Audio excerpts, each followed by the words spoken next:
আমার মন্ত্রণালয়ের কেউ ঘুষ খেলে ফাঁসিতে ঝোলাবো, বললেন ধর্ম উপদেষ্টা। এক রাতেই নদীতে ফেলা হলো 12,000 ঘনফুট পাথর।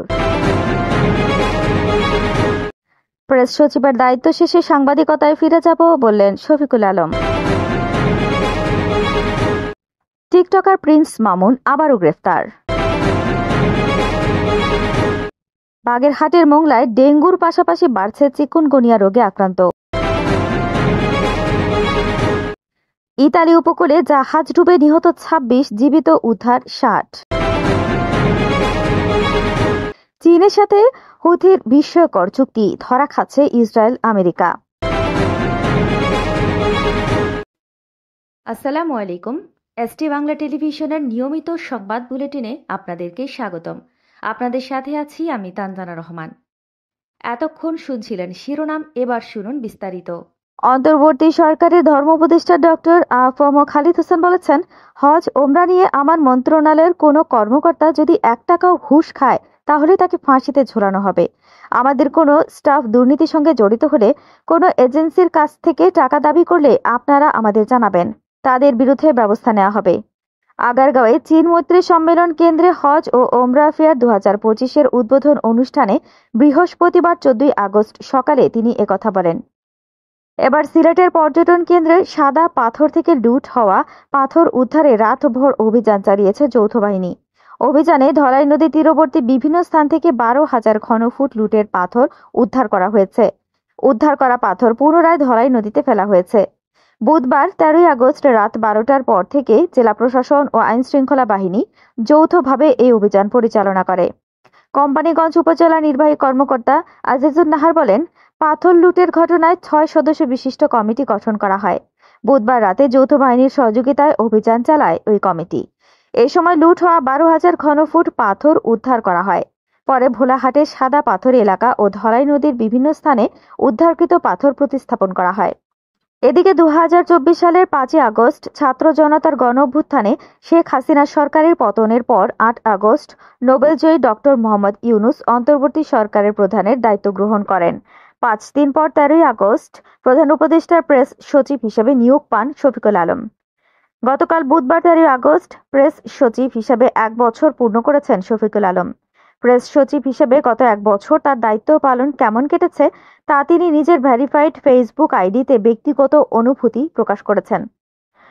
অপরদিকে আলোচিত টিকটকার প্রিন্স মামুন ওরফে আব্দুল্লাহ আল মামুনকে ফের গ্রেফতার করেছে পুলিশ। বৃহস্পতিবার 14 আগস্ট রাজধানীর ভাটারা থানা এলাকায় তাকে গ্রেফতার করা হয়।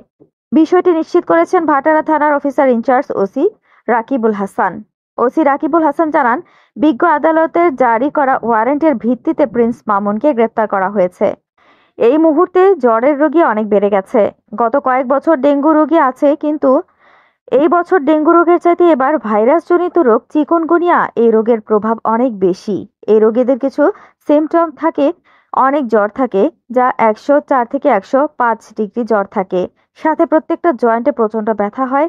হাড় ভেঙে গেলে যেরকম ব্যথা হয়, এই ব্যথাটা ঠিক তেমনই চিকুনগুনিয়ার প্রভাবেও হয়।